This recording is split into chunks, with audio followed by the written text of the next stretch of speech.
Write a detailed, engaging, first-person narrative in the style of a dramatic, real-life inspired story, similar to the provided tale of Ezra Blackwood and Karen Putnam. The story should center on a protagonist who is a principled, hard-working individual facing off against an entitled, manipulative antagonist akin to a Karen who uses fraudulent authority to harass and intimidate. The setting should be a unique, vividly described location, e.g. a small town farm, urban neighborhood, coastal village, etc., with sensory details like smells, sounds, and visuals to immerse the reader. The antagonist should wield fake or exaggerated authority, e.g. through a sham HOA, community board, or similar organization, and attempt to bully the protagonist into compliance over a personal or property-related issue. The narrative should follow the structure and tone. Opening scene, start with a vivid, personal moment where the protagonist is in their element, e.g. on their property, at work, or in their community, interrupted by a surprising or absurd confrontation from the antagonist, e.g. a 911 call, a legal threat. Use sensory details and a conversational tone to hook the reader, as if the protagonist is recounting the story on a video or podcast. Include a rhetorical question to engage the audience, e.g. "What would you do if?" and a call for readers to share their own experiences. Backstory and stakes. Introduce the protagonist's background, e.g. their job, personal history, connection to the setting, and the history of their property or situation. Explain how the antagonist's actions threaten something deeply personal, e.g. family, legacy, livelihood, peace. Describe the antagonist's personality, appearance, and motivations in a way that highlights their arrogance and entitlement. Escalation of conflict. Detail the antagonist's escalating harassment tactics, e.g. false complaints, legal threats, community manipulation over several months. Show how the protagonist uses their skills, experience, or resources, e.g. legal knowledge, community support, documentation to counter these moves.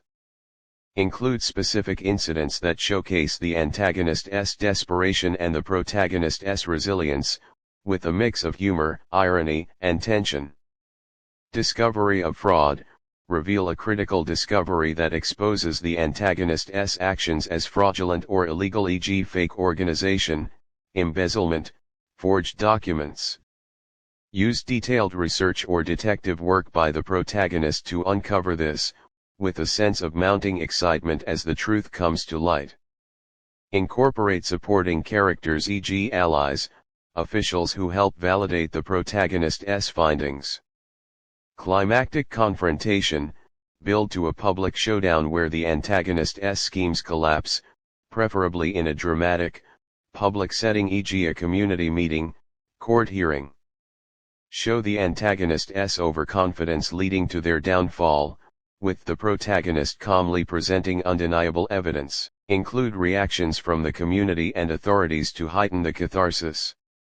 Resolution and transformation. Conclude with the antagonist facing legal or social consequences, e.g. arrests, restitution, public humiliation. Highlight the positive changes for the protagonist and community, such as strengthened bonds, new opportunities, or legislative reform. End with personal growth for the protagonist, e.g. finding love, purpose, or community support, and a reflective tone about justice and resilience. Include a final call to action for readers to share their own stories, mirroring the original's conversational style. Style and tone. Write in a first-person, storytelling voice that feels like a YouTube video or podcast transcript, blending humor, sarcasm, and heartfelt moments. Use vivid sensory details, e.g. the smell of diesel and hay, the crunch of gravel under boots to ground the story. Include specific, relatable details, e.g. character quirks, local culture to make the setting feel authentic. Keep the pacing dynamic, with short, punchy paragraphs for dramatic moments and longer ones for reflective or investigative sections. The story should be approximately 6,000 to 6,000 words, matching the original's depth and detail. Feel free to create new characters, a fresh setting, and a unique conflict, e.g. a fake environmental group targeting a family orchard, a corrupt neighborhood watch harassing a small business, but maintain the core theme of standing up to a bully wielding fake authority. Ensure the antagonist's downfall is satisfying and ironic, with their own actions contributing to their defeat. Avoid directly copying the original characters or exact events, but keep the same level of drama, legal intrigue, and community support.